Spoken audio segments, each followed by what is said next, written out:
Olá, você que me segue no Rodrigo Silva Arqueologia. Estamos aqui mais uma vez juntos para o nosso bate-papo sobre a Bíblia Sagrada. E hoje eu gostaria de falar com vocês sobre esse tema recorrente que muitas pessoas me perguntam: onde ficava localizado o Jardim do Éden? Bem, antes de entrar no assunto de hoje, se você não é inscrito no canal, está aí a oportunidade, se inscreva, ative o sininho de notificações e, se gostar, partilhe com seus amigos, deixe o seu like e também o seu comentário aqui para o engajamento do canal, tá bem? Vamos à Bíblia. Gênesis capítulo 2, versículos 8 em diante, começa a contar a história do Jardim do Éden, um paraíso especial preparado por Deus para colocar nele o casal humano que ele também havia acabado de criar. E assim diz a Bíblia Sagrada, Gênesis 2, verso 8 em diante. E o Senhor plantou um jardim no Éden, na direção do Oriente, e pôs o homem que havia formado nele. Do solo o Senhor fez brotar todo tipo de árvores agradáveis à vista e boas para o alimento, e também a árvore da vida no meio do jardim, e a árvore do conhecimento do bem e do mal. E um rio saía do Éden para regar o jardim, e de lá se dividia, repartindo-se em 4 braços. O nome do primeiro rio é Pison, que rodeia a terra de Havilá, onde há ouro. O ouro dessa terra é bom. Também se encontram ali o bidélio e a pedra de ônix. O nome do segundo rio é Gihon, ou Gion, como dizem em português, é o que rodeia a terra de Cush. O nome do terceiro rio é Tigre, é o rio que corre pelo leste da Síria. E o quarto rio é o Eufrates. O Senhor Deus tomou o homem e o colocou no jardim do Éden para o cultivar e o guardar.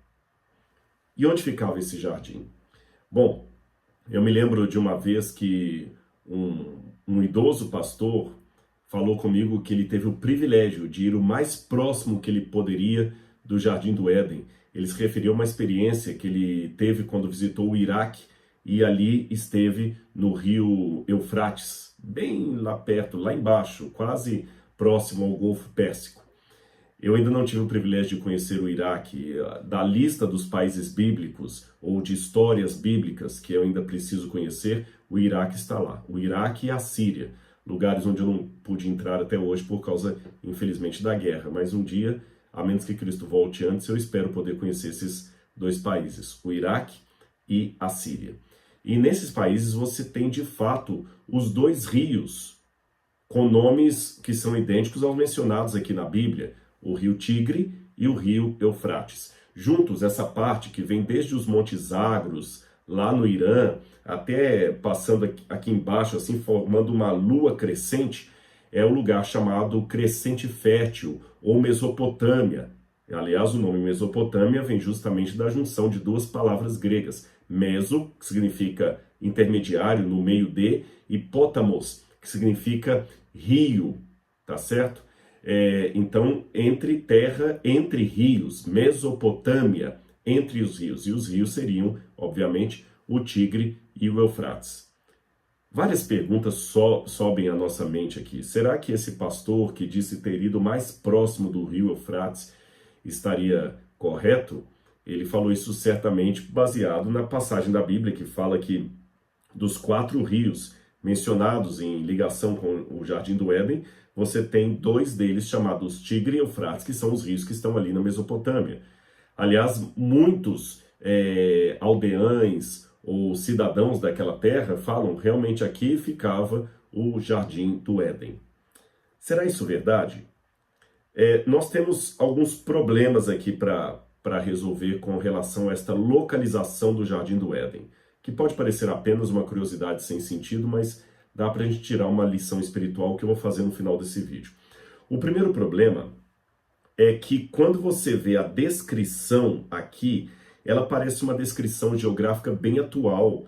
O autor do Gênesis coloca: o nome do primeiro rio é Pison, que rodeia a terra de Havilá, onde há ouro. O ouro dessa terra é bom. Também se encontram lá o bidélio. Então, quer dizer, parece que ele está falando de um lugar que ele conhecia. Um dos rios do Éden passavam por essa terra que o autor dá detalhes, parece até que ele estava lá, fala até do ouro lá, que era muito bom. Quando ele vai falar o nome do segundo rio, ele fala do Gihon, que rodeia a terra de Cush, uma terra também conhecida por ele. Ou seja, parece que ele está falando sempre de uma geografia presente, algo que ele experimentou. O grande problema começa a surgir aqui. Em primeiro lugar, o rio Tigre e Eufrates, nós sabemos onde ficavam, mas o rio Gihon e Pison, ninguém faz ideia onde seriam esses rios. Ninguém faz ideia. Mesmo a terra de Avilá e Cush, não temos uma certeza absoluta onde ficava. Na verdade, no Antigo Oriente Médio, não há nenhum rio que se divida em 4 braços, conforme a descrição aqui. E embora, se você for fazer um desenho ali do Golfo Pérsico, você de fato tem o Tigre e Eufrates nascendo aparentemente de um mesmo rio, mas ele não se divide em outros 2 braços. Quais seriam esses outros 2 braços aqui? Um outro problema que nós temos em destacar esses rios aqui é que a Bíblia também fala, depois desse episódio aqui da queda do ser humano, a partir do capítulo 7, ela fala de um dilúvio que Deus mandou e que destruiu toda a terra, exceto a família de Noé, que estava na arca protegida por Deus. O resto da terra foi inundado. Então imagina, se o dilúvio de fato foi um evento universal, não ficou nada da geografia pré-diluviana que a gente possa tomar por referência. Então nenhum rio pré-diluviano subsistiria para contar a história, porque a terra seria toda inundada, destruída. E mesmo aqueles que acreditam, eu não faço parte desse grupo, que o dilúvio foi apenas localizado, eles também hão de admitir que ele foi localizado, mas ele destruiu uma área ali. Como é que um rio pré-diluviano sobreviveria depois do dilúvio?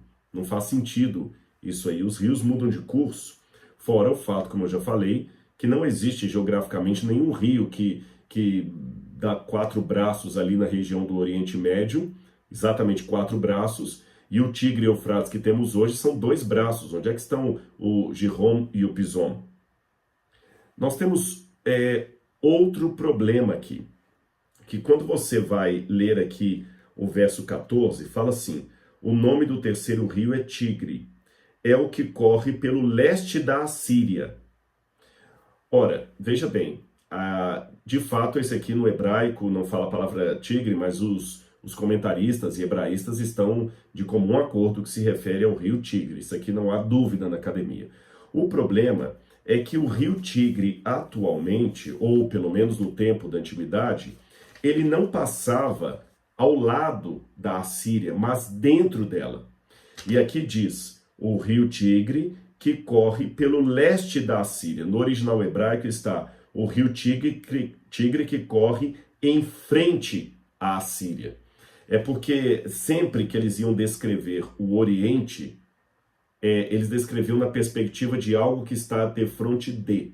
Então o que o texto bíblico está querendo dizer é o seguinte, que o rio Tigre passava aqui e que ele estava justamente em frente da Assíria, ou pelo leste da Assíria. Então dá a entender que aqui estaria, nessa bolinha, a Assíria, tá vendo? E ao leste dela estaria o rio Tigre, ou seja, defronte dela. O problema é que o rio Tigre não está defronte da Assíria. Ele está passando pelo meio da Assíria. Alguns especialistas antigos, como Seis, diziam que, na verdade, o texto estava falando de Ashur, a capital da Assíria. E Ashur, de fato, ficaria aqui e o rio passaria diante dela. Mas a palavra Ashur, a capital da Assíria, não é usada em nenhum outro momento na Bíblia. Todas as vezes que a Bíblia fala da Assíria, fala do país. Então nós temos aqui uma imprecisão geográfica. Uma imprecisão geográfica. O rio Tigre não passa a leste da Assíria. Então é muito complicado isso aqui. Ele não passa em frente para o ocidente. Aliás, tem um outro problema também. Quando eu pego a capital, Ashur, ela está o rio está no ocidente dela e não ao oriente. Tem esse outro problema para resolver também. Então tem uma imprecisão geográfica aqui. Bom, tentativas houve as mais diferentes de tentar localizar o Éden, tentar corrigir essas discrepâncias históricas aqui. A terra de Cush, para muitos, seria a Etiópia. A terra de Avilá, a terra do ouro. Alguns pensam que a palavra Avilá significa terra de areia, mais ou menos. Alguns pensam que a terra de Avilá seria no sul da Arábia, porque realmente o que você tem ali é um deserto, é uma terra de areia.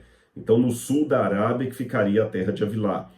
Aí alguns, com base nisso, até acreditam que, quando a Bíblia fala, eu vou tentar mostrar um mapa para vocês aqui, que o rio Pison seria provavelmente esse rio aqui, Oxus, que também é chamado de Moram Edem, que é um rio que fica ao norte, a Mudaria, melhor dizendo. O nome dele seria a Mudaria, que ficaria onde hoje seria o Irã, seria a Pérsia. Então o rio ficaria aqui. O Tigre e Eufrates estariam aqui no meio, e o outro rio que se perdeu seria o rio Nilo. Uma referência ao rio Nilo, ao rio persa, o rio de Amudaria, e o Tigre Eufrates aqui. O grande problema com essa descrição é porque isso aqui não tem nada a ver com um rio que se divide em 4 braços. Outros tentaram dizer que o quarto rio não seria esse rio persa, mas seria o rio Ganges, que está lá na Índia. Então, toda essa região, que seria a região do Éden, também é complicado de entender assim. Não parece fazer muito sentido, porque o Ganges, ou mesmo a Mudaria, se você quiser, estão muito distantes aqui do Nilo, aqui no Egito, para falar que são rios que vêm de um mesmo braço, não coincidem com o que a Bíblia falou. Como é que a gente pode resolver esse problema, Rodrigo? Onde estaria o Jardim do Éden? Eu já vi várias colocações. A mais clássica acredita que o Jardim do Éden seria ali no Golfo Pérsico, porque dali que sai o braço que vai dividir entre Rio Tigre e Eufrates. Outros pensam que seria no Bahrein. Outros acham que seria na região de Barça. Outros acham que o Éden ficava na Turquia. Outros acham que é no Irã. Alguns acham que seria na Pérsia. E há alguns que acham que o Éden seria na Etiópia. E há quem acredite que o Jardim do Éden ficaria em Jerusalém, onde hoje é Jerusalém. Por que em Jerusalém? Bom, quando você vai para Ezequiel, capítulo 28, versículos 12 a 15, você tem uma passagem curiosa. Ezequiel, capítulo 28, versículos 12 a 15. Eu vou ler na Bíblia para você. Lá fala, novamente, do Jardim do Éden. E diz assim,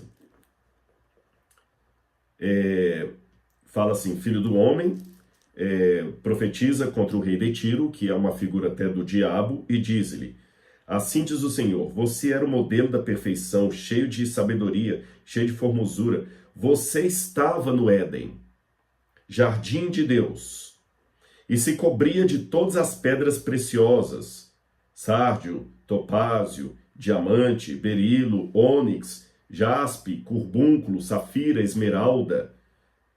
Então fala que ele estava ali no jardim de Deus. E aqui também fala do rio que passa no lugar onde tem o bidélio e a pedra de ônix. Parece que está falando do jardim do Éden. E continua dizendo, você era o querubim da guarda e foi ungido e eu estabeleci. E você permanecia no santo monte de Deus. E andava no meio das pedras brilhantes. O santo monte de Deus, invariavelmente na Bíblia, é o nome que se dá para o Monte Sião, para Jerusalém, o lugar onde ficava o templo. Então alguns fazem uma associação entre Ezequiel 28, falando do monte de Deus, como sendo o Jardim do Éden, e como o monte de Deus, invariavelmente, em toda a Bíblia, é Jerusalém. Então acreditam que Jerusalém seria o lugar do Jardim do Éden, originalmente. Você sabe que tem até uma possibilidade teológica, isso não é dito explicitamente na Bíblia, porém, alguns teólogos acreditam que provavelmente, quando o dilúvio cobriu a terra, para que o jardim do Éden não fosse submerso pelas águas do dilúvio, que era uma maldição, o jardim do Éden foi levado por Deus para o céu. É lógico, a Bíblia não diz isto. É uma inferência que alguns fazem. Por quê? Essa inferência é baseada também em Apocalipse, capítulo 2, versos 17, 2, 17, que lá fala assim: o vencedor comerá do fruto da árvore da vida que está no paraíso de Deus. E como ali o tempo do Apocalipse é muito presente, fala que ele comerá do fruto da árvore da vida que está agora no paraíso de Deus. Mas se está no paraíso de Deus, não pode ser aqui na terra, porque a gente não localiza o paraíso de Deus aqui na terra. E a promessa do Apocalipse parece estar se referindo à Nova Jerusalém, que tem a árvore da vida e que desce do céu. E segundo o entendimento de muitos, ela desce sobre o Monte das Oliveiras, que de acordo com o livro de Zacarias vai se fender. E ali haverá o juízo final. E existe inclusive uma crença judaica que Jerusalém será o último ato de juízo de Deus com os homens, que muitos pensam que será aquela cena do final do milênio no Apocalipse, quando a Nova Jerusalém desce sobre o Monte Sião, sobre o Monte das Oliveiras, e abre uma fenda, e no lugar da Jerusalém terrena, desce a Jerusalém do céu, que de acordo com uma interpretação teológica que faz sentido, a Jerusalém do céu é nada mais nada menos que o Éden restaurado.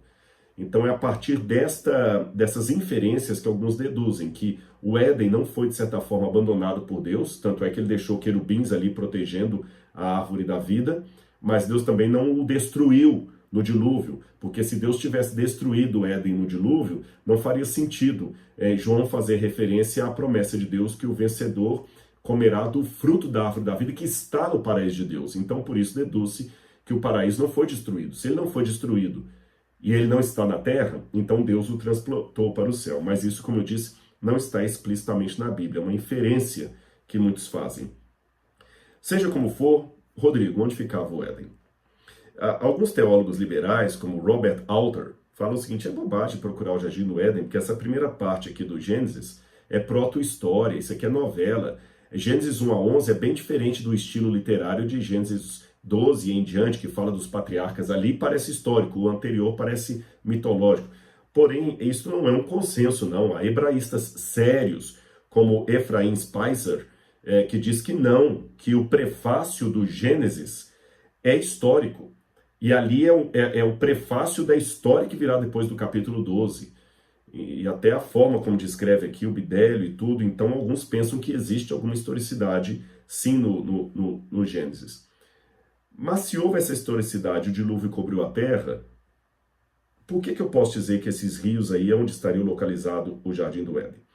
No Talmud, você fala do Éden do alto e do Éden de baixo, que aparentemente os dois se encontram quando, pela hipótese que eu levantei, o Éden daqui foi levado para as alturas por Deus. Bom, como é que eu interpreto isso aqui?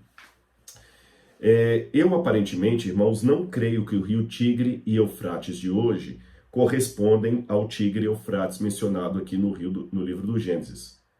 Por que razão? O dilúvio foi um evento tão catastrófico que, se ele foi verdadeiro como a Bíblia apresenta, ele não pode ter sido uma inundação. Porque Deus promete a Noé, o pacto noético, que ele não mandaria outro dilúvio sobre a terra. E inundação tem uma atrás da outra acontecendo na história. Se o dilúvio, então, for uma inundação localizada, Deus quebrou a promessa, porque ele mandou várias outras inundações e ele falou que não mandaria mais um dilúvio sobre a terra. Outra questão, Jesus promete que a volta dele será como o dilúvio. Aliás, até o apóstolo Pedro fala, assim como Deus destruiu aquela humanidade pelo dilúvio, destruirá agora novamente pelo fogo. Então a comparação, o paralelo que tanto Pedro quanto Jesus fazem do fim dos tempos e do dilúvio, mostra uma universalidade, porque o fim dos tempos, o juízo final, a volta de Jesus, é um evento de característica global, universal. Então o dilúvio também tem de ter sido um elemento global, universal. E quando você vê pela geologia, mesmo a geologia evolucionista, ela admite que a Terra passou por catástrofe, ou catástrofes no passado, que dizimaram todo o planeta. Por exemplo, pergunte para um evolucionista como é que os dinossauros desapareceram. Ele vai falar que provavelmente foi um astroblema, um meteoro que caiu do céu, ali mais ou menos onde hoje é o Golfo Pérsico, e causou aquele cataclismo que sepultou animais, paquidermes, destruiu os dinossauros. E depois que veio, um outro período aí, a geração dos seres humanos. Se eu trabalhar com a hipótese que essas múltiplas catástrofes universais que os geólogos evolucionistas apresentam pode ter sido tanto uma, ou seja, o dilúvio, aí realmente eu posso mais uma vez ratificar que a Terra não poderia ter hoje sobrevivido nada da geografia ou da geologia pré-diluviana. Só para você ter uma noção, em geologia há dois tipos de eventos, o ordinário e o extraordinário. O evento ordinário é aquele que acontece aos pouquinhos, que a gente nem consegue testemunhar. Uma erosão, um envelhecimento de um edifício. Por exemplo, se eu pegar essa casa que eu moro aqui e deixá-la sem manutenção, ao léu, tomando sol, chuva, sem manutenção, um dia ela vai cair. Mas vai ser daqui a uns 400 anos, talvez daqui a 400 anos, sem nenhuma manutenção, um dia essa casa cai. Aí, quando ela cair, alguém pode falar assim, realmente, essa deve ser uma casa de 400 anos, porque ela está tão envelhecida e agora ela caiu. Porém, um terremoto poderá fazer essa casa cair em 2 segundos, mesmo que ela tivesse sido construída há 1 ano. O terremoto é um evento extraordinário. Ele produz, em poucos minutos, o que o evento ordinário demoraria 400 anos. Percebeu? Então, a diferença entre a cosmovisão geológica bíblica e a evolucionista é que, como o evolucionista não trabalha com a ideia de um dilúvio, de uma catástrofe, ele joga para milhões de anos um evento, como se fosse ordinário, que numa situação extraordinária podia acontecer em meses. Um tsunami destrói toda uma cidade em meses e sepulta tudo rapidamente, enquanto que uma erosão vai demorando séculos para obter o mesmo efeito. Então, partindo do pressuposto que mesmo na evolução eles trabalham com a ideia de um meteoro que bateu na Terra e destruiu todos os dinossauros e tudo mais, eu posso trabalhar que o dilúvio é uma catástrofe, um catastrofismo que ocorreu em toda a Terra e causou a quebra da Pangeia, que os continentes se dividiram, provocou tsunamis que provocaram alagamentos terríveis e também fissuras nas pedras, coisas como o Grand Canyon podem ter sido formados numa catástrofe assim e outras coisas parecidas. Então não sobraria nada pré-diluviano para eu dizer, é o mesmo rio que estava lá saindo do Éden. Esse é um primeiro ponto. Eu tenho uma outra explicação. Para mim, quando você vai, por exemplo, aqui no Brasil, no Rio de Janeiro, tem uma cidade chamada Nova Friburgo. A TV Novo Tempo ficava lá. Por que Nova Friburgo? Porque os que moraram ali no início eram descendentes daqueles que vieram da Alemanha, onde tem a cidade de Freiburg. Então lá tem a cidade de Freiburg, eles aportuguesaram para Friburgo e criaram Nova Friburgo. Percebeu? Porque tem uma cidade lá. Da mesma maneira, os judeus que foram para os Estados Unidos, tinha uma cidade de York, na Europa, eles fundaram uma cidade chamada Nova York. Nova York. Você tem então Nova Friburgo. Você tem, sei lá, são várias cidades que eu poderia dar o exemplo. Nova Venécia, por causa de Veneza, da Itália. Então tem um monte, Nova Odessa, por causa da cidade de Odessa. Então, como assim as pessoas acabam rebatizando assentamentos atuais com o nome de um assentamento antigo que tem a ver com os seus ancestrais? Eu posso entender que aqueles primeiros habitantes da Mesopotâmia, cônscios da tradição dos seus ancestrais, que vieram de Noé, rebatizaram o nome daqueles 2 rios ali, Tigre e Eufrates, com o nome que os seus ancestrais contavam dos rios que saíam do antigo Éden. Porque a ideia do Éden é encontradiça em muitos tabletes cuneiformes da primeira literatura produzida pela humanidade ali na Mesopotâmia. Falavam do jardim de Edim, ou Edino, que significa planura, tal como a palavra Éden em hebraico. E a história é muito parecida com a Bíblia. Fala de um jardim que tinha um casal que perdeu a salvação de um dilúvio. Então eles simplesmente rebatizaram aqueles 2 rios com o nome dos rios da tradição adâmica que eles traziam, daqueles que sobreviveram ao dilúvio. Só isso, só isso. E como o lugar parecia realmente um paraíso, um crescente fértil, chamaram aquele lugar ali de Eridu, que é uma das primeiras cidades que se fundam ali na região do Golfo Pérsico. E Eridu parece ter uma relação com a palavra Éden, porque você tem no tablete a ligação com Edenu. E de Eridu, os dois rios que saem ali, eles falavam Tigre e Eufrates. Só isso. Eu sei que essa minha hipótese não resolve um outro problema, que é o fato do descritor do Gênesis parece falar de localizações geográficas que ele estava familiarizado com elas. Olha a terra de Avilá, a terra de Cush, que eu falei que poderia ser a Etiópia, Avilá podia ser o sul da Arábia. Só que eu noto no livro do Gênesis uma anotação editorial que provavelmente nem seria de Moisés. Isso que eu vou dizer aqui, eu falo com muito cuidado, porque eu não estou endossando a hipótese documentária da alta crítica, quem estudou teologia sabe do que eu estou falando, que acredita que o Gênesis é uma coxa de retalhos de vários autores. Não vejo assim. Eu acredito que a maior parte do Gênesis foi escrito por Moisés, mas um editor pode depois ter ajuntado os capítulos, dado o formato editorial, e esse editor fez anotações posteriores a Moisés. Por exemplo, Ur aqui é descrito como Ur dos Caldeus. Na época de Moisés não existia Ur dos Caldeus, Caldeia. Isso é uma nomenclatura posterior.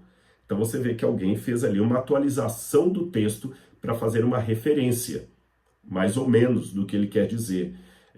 Quando Abraão foi perseguir os que tinham atacado Ló e sequestrado Ló, diz que ele os perseguiu até Dan. Mas Dan é uma cidade que só ia ter esse nome séculos depois, quando Jacó teria um filho chamado Dan, que por sua vez geraria uma tribo das de Israel chamada tribo de Dan. Essa tribo conquista a cidade de Lechem e ele dá o nome de Dan. Isso eu estou falando por volta de 1300 a.C., enquanto Abraão está por volta de 1800, 1900 a.C., ou seja, estou falando de 500 anos antes. Como é que Abraão poderia persegui-los até Dan se não existia nenhuma cidade com esse nome? Essas atualizações são similares àquela que os historiadores usam quando falam em 1500, Pedro Álvares Cabral descobriu o Brasil. Ele não descobriu o Brasil, não tinha nenhum país com esse nome. Como é que você vai descobrir uma coisa que não existe? A rigor, Pedro Álvares Cabral, em 1500, descobriu uma terra que muito tempo depois viria a ser chamada Terra de Veracruz, Terra de não sei o que mais, tal, Terra Brasil, Terra do Brasil. Mas para não complicar com tantos detalhes, o historiador facilita. Ele descobriu o Brasil. Cristóvão Colombo, em 1496, descobriu a América. Ele descobriu a América. Ele nem sabia que aquele continente ia se chamar América. Ele descobriu uma terra que depois se chamaria América. Então essas atualizações anacrônicas da história também estão aqui no texto do Gênesis. E eu acredito que esse mesmo editor que fez algumas anotações anacrônicas aqui, também fez algumas anotações. Olha, o primeiro rio é o Pison, que rodeia a terra de Avilá. Olha, ele fez uma anotação. Por que ele fez essa anotação? Dando mais ou menos as coordenadas geográficas, a partir de onde eles imaginavam que poderia ser a região do Éden, na Banda do Oriente. Porque é importante notar também que Éden é o nome de uma região. Uma região. E o Senhor plantou um jardim no Éden. É que, pela tradição histórica, a gente acabou chamando o jardim também de Éden, assim como chamamos Mar da Galileia, o lago que fica na Galileia, mas a rigor, Galileia não é só o nome do lago, Galileia é uma região, a região da Galileia. E na região da Galileia tem um lago que também é chamado Lago da Galileia. Então, na região do Éden, tem um jardim que também é chamado de Éden. Simples assim. Mas a região do Éden é maior do que o jardim do Éden. Tanto é que, quando vai falar dos rios, fala assim, um rio saía do Éden para regar o jardim. Então o rio nem nascia no jardim.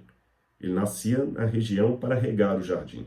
E o autor, pelo menos dessa anotação aqui, imaginava que, mesmo com a configuração atual, provavelmente o local dessa região do Éden, antes do dilúvio, seria aquele local que hoje nós chamamos de Oriente Médio ou Crescente Fértil. Só isso. Mas não a localização precisa do jardim. Eu sei que você pode ficar um pouco desanimado. Poxa, eu pensei que o Rodrigo ia responder, então onde era o Jardim do Éden? Então não é lá no Iraque? Não. Mas eu quero ler para você uma passagem aqui de Lucas, capítulo 17, verso 20 em diante. Indagado pelos fariseus sobre quando viria o reino de Deus, o Jardim do Éden restaurado, Jesus lhes respondeu: o reino de Deus não vem com visível aparência, nem dirão, ele está aqui ou está lá, porque o reino de Deus está entre vocês. Algumas Bíblias traduzem, o reino de Deus está dentro de vocês, mas eu não gosto muito dessa tradução. Pelo contexto grego aqui, não dessa parte só, mas de todo o capítulo, Jesus estava se referindo a si mesmo, porque ele estava no meio dos fariseus. Tá certo? No meio dos fariseus. O reino de Deus está aqui. Ele não vem mais com visível aparência por causa do pecado. Veja o que aconteceu. Depois do pecado, Deus apareceu para o povo de Israel na montanha do Getsem, do Sinai. E Deus falou com Moisés: Moisés, faça um santuário ali no meio para que eu possa habitar no meio do povo. O que significa isso? O Éden era o santuário onde Deus habitava no meio do seu povo. Agora que esse santuário não estava mais aqui, Deus fez um santuário provisório onde ele habitaria no meio do povo. Esse santuário depois virou um templo na cidade de Jerusalém, onde Deus habitaria no meio do seu povo. Talvez por isso que muitos judeus entenderam Jerusalém como sendo o Éden espiritual. Mas esse templo foi 2 vezes destruído. E Jesus esteve aqui como sendo o santuário de Deus no meio do povo. Mas Jesus foi embora. Mas ele deixou o Espírito. E no Evangelho de João ele fala: se alguém me amar, guardará minha palavra. E eu e meu Pai viremos para ele, faremos nele morada. E quando ele fala do Espírito Santo Consolador, no mesmo Evangelho, ele fala: o Espírito já está convosco, mas estará em vós. Ou seja, através do Espírito Santo, Cristo habita em mim. E quando ele voltar nas nuvens do céu com poder e grande glória e com a nova Jerusalém depois do milênio, nós estaremos de novo no Jardim do Éden. Mas o que faz do Éden um paraíso? Não é a árvore do conhecimento do bem e do mal, principalmente não é mesmo esta. Não é a árvore que tem o fruto da vida eterna. Não é o rio da água da vida. O que faz daquele lugar um paraíso é a presença constante do próprio Deus. E é por isso que o Apocalipse, ao encerrar as suas palavras, fala sobre a Nova Jerusalém, que ali nós vamos ter o rio da água da vida, a árvore produzindo frutos para a saúde dos povos, e todos viveremos para sempre. Mas também diz, Apocalipse capítulo 22, ali não vi santuário, porque, Apocalipse 22, versículo 3, não mais haverá qualquer maldição. Nela está o trono de Deus e do Cordeiro. Os seus servos contemplarão a sua face, e na sua testa terão gravados o nome dele. Ou seja, e também no capítulo 21, verso 22, não vi ali nenhum santuário, porque o seu santuário é o Senhor Deus poderoso e o Cordeiro. Quer saber onde hoje, antes que a Nova Jerusalém volte, está o Jardim do Éden? Depois dessa mensagem aqui, desse vídeo, olhe no espelho. Porque se você entregou sua vida a Jesus e Ele está morando em seu coração, você passa a ser o Jardim do Éden nessa terra. Então o Jardim do Éden não está lá no Iraque, entre o rio Tigre e o Eufrates. Ele está aqui agora, olhando para mim, você. Você é o jardim, é o paraíso de Deus. Provisório, é verdade, até que o paraíso definitivo venha com Cristo nas nuvens e possamos para sempre viver com o nosso Senhor no Éden restaurado. Não é uma boa? Um abraço e até o nosso próximo encontro. Tchau, tchau.